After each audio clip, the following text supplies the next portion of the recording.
ज्याच्या अंगी भक्ती, मामा सांगतात भागवत मध्ये, त्याच्या अंगी मी वास निर्माण करेन.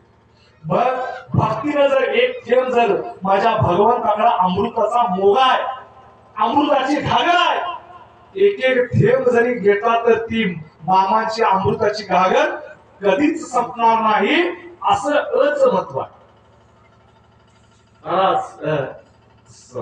मेजर साहेब, आता तो जन्म कसा झाला हे आता आपण सांगितलेलं आहे.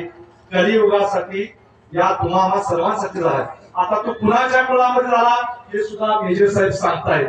पण हे पुस्तकी आणि मामा होते हे ज्ञान सांगण्यापेक्षा मी तर सांगेन की आपण वागायचं कसं आणि मामाने हे सगळं निर्माण केले कसं.